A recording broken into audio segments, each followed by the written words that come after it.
আল্লাহ রাব্বুল আলামিন দুনিয়ার মধ্যে রহমান হয়ে থাকবেন, দুনিয়ার মধ্যে রহিম হয়ে থাকবেন, কিয়ামতের দিন কাহার হয়ে যাবেন। আল্লাহ প্রশ্ন করে দিবেন লিমানিল মুলকুল ইয়াউম, আজকের এই দিনের রাজত্ব কার? কোথায় ফেরাউন, কোথায় নমরুদ, কোথায় হামান, কোথায় কারুন? রাজা বাদশারা, দুনিয়ার রাজা বাদশারা কোথায়? ক্ষমতার জন্য যারা একে অপরকে হত্যা করেছে, কথা বলেন ঠিক কিনা? আল্লাহ রাব্বুল আলামিন বলেন কুল্লু নাফসিন যায়িকাতুল মাউত, প্রত্যেক প্রাণীকেই মৃত্যুর স্বাদ আস্বাদন করতে হবে, হয় আজ আর না হয় কাল, যেতেই হবে। কিন্তু যেতে যেহেতু হবেই, দুনিয়ার জীবনটাকে আমাদের সাজিয়ে নিয়ে যেতে হবে। আমি যদি দুনিয়ার জীবনটা আমার মন মতো চালাই, আমি যদি দুনিয়ার জীবনটা আমি আমার মতো করে চালাই, আল্লাহর বিধানকে অস্বীকার করে চালাই, তাহলে কিয়ামতের ময়দানে কোনো উপায় থাকবে না। সেদিন আল্লাহ রাব্বুল আলামিন যখন হিসাব নেওয়া শুরু করবেন, থরথর থরথর করে কিয়ামতের মাঠটা কাটতে থাকবে, কেউ কথা বলার সাহস পাবে না। আল্লাহ রাব্বুল আলামিন বলেন ইয়াউমা ইয়াকুমুর রূহু ওয়াল মালাইকাতু সাফফান লা ইয়াতাকাল্লামুন ইল্লা মান আযিনা লাহুর রাহমানু ওয়া ক্বালা সাওয়াবা। কিয়ামতের ময়দানে সব ফেরেশতারা দাঁড়ায় থাকবে, কিয়ামতের সব ফেরেশতারা সাথে সাথে সব নবীরা পর্যন্ত দাঁড়ায় থাকবে, যতক্ষণ পর্যন্ত আমার আল্লাহ রাব্বুল আলামিন কথা বলার অনুমতি না দিবেন, কেউ কথা বলার সাহস পাবে না। কতদিন দাঁড়ায় থাকতে হবে? আরেক জায়গায় আল্লাহ রাব্বুল আলামিন বলেন তারুজুল মালাইকাতু ওয়ার রূহু ইলাইহি ফি ইয়াউমিন কানা মিকদারুহু 50 আলফ সানা, 50,000 বছর কিয়ামতের ময়দানে দাঁড়ায় থাকতে হবে। 50,000 বছর দাঁড়িয়ে থাকতে হবে। আমরা গড় আয়ু হিসাবে 60 বছর বাঁচি। তারাবির নামাজ শুরু যখন হয়, খতম তারাবি পড়লে 1 ঘন্টা 1.5 ঘন্টা সময় লাগে। মসজিদের মধ্যে ফ্যান থাকে, কোন কোন মসজিদে এসি থাকে, এরপরেও 1 ঘন্টা আমরা দাঁড়িয়ে থাকতে পারি না। ইমাম সাহেবকে বলি যত জোরে পারেন তত জোরে পড়েন, কথা বলেন ঠিক কিনা? যত জোরে পারেন, গাড়ি যত জোরে চালাইতে পারেন তত জোরে পড়েন। 1 ঘন্টা সহ্য হয় না। অথচ 1 ঘন্টার ভেতরে ইমাম সাহেব রুকু করে, ইমাম সাহেব সিজদা করে, বসে থাকে, শেষ বৈঠক করে, এত বসার পরেও আমাদের 1টা ঘন্টা সময় আর সহ্য হয় না। একটু চিন্তা করেন, কাল কিয়ামতের ময়দানে 50,000 বছর কিভাবে আমরা কাটাবো? কেউ কথা বলতে পারবে না, সবাই অপেক্ষায় থাকবে কখন না জানি হিসাবটা আল্লাহ শুরু করে দেন। আর হিসাব শুরু করলেই আমার সিরিয়াল চলে আসবে, বিষয়টা এমন না। হিসাব শুরু করলে কি আমার সিরিয়াল আগে আসবে এরকম কোনো বিষয় আছে? আপনি দুনিয়ার কোনো কাজে যান, সাধারণ আপনি ট্রেনের টিকিট কাটতে যান, বেড়ামারা স্টেশনে যদি যান দেখবেন লাইন ধরা আছে, ওই 5 জন লাইনে আছে, ওইটাই সহ্য হয় না। মাঝে মধ্যে 5 জনকে ওভারটেক করে সামনে যায় কি যায় না, সহ্য হয় না।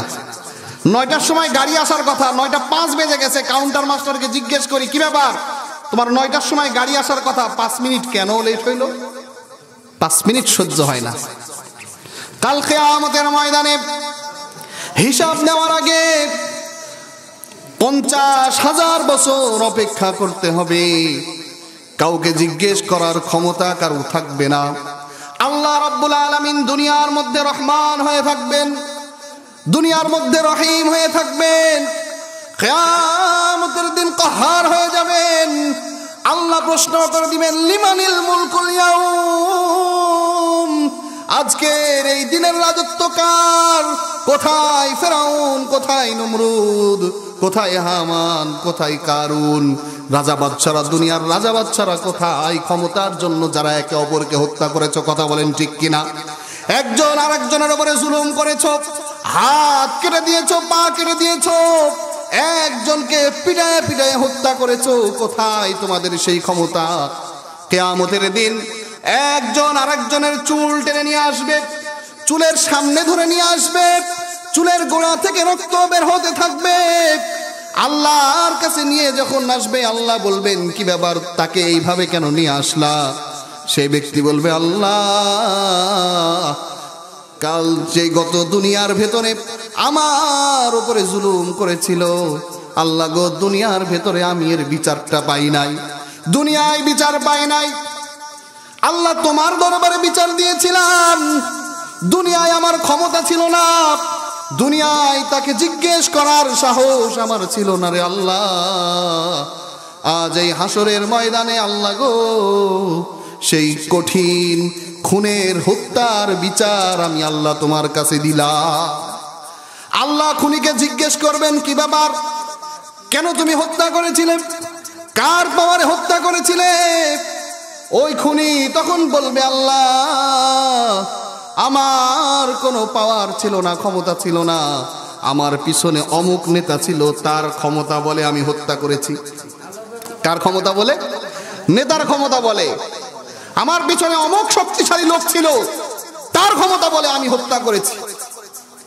আল্লাহ বলবেন, যাও তাহলে, যেই নেতার ক্ষমতা বলে তুমি এই মানুষের উপরে জুলুম করেছো, হত্যা করেছো, ওই নেতার কাছে গিয়ে আজকের দিনের মুক্তি চাও। মুক্তি পাওয়া যাবে? কথা বলেন, পাওয়া যাবে? সব জানি আমরা, মানার অভাব। সত্য কথা বলতে হয় জানি, কিন্তু মানি না। সুদ খাওয়া যাবে না জানি, কিন্তু মানি না। আমরা মুসলমান, সুদের ব্যাপারে আমরাই আবার যুক্তি দেই, কোন টাকা দিয়ে যদি আমি ব্যবসা করতাম, সেখান থেকে আমার লাভ খাওয়া বৈধ হইতো, এই টাকাটা আমি আরেকজনের কাছে দিব, সেখান থেকে আমার লাভ খাওয়াটা কেন বৈধ হবে না?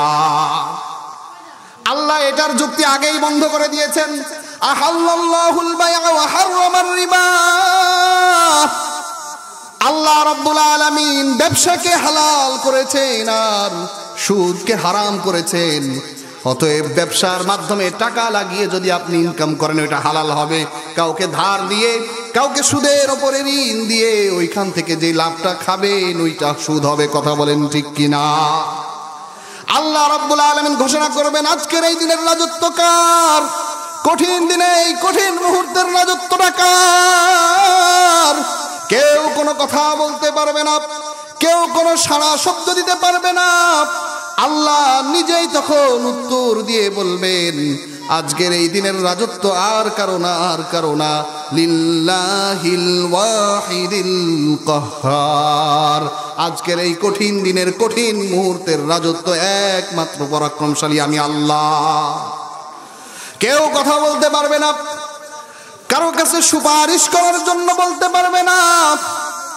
মানুষ বেচাইন হয়ে যাবে, অস্থির হয়ে যাবে। আর কতদিন থাকবো? আর কতদিন? হিসাব নিকাশ শুরু হতে সময় লাগবে।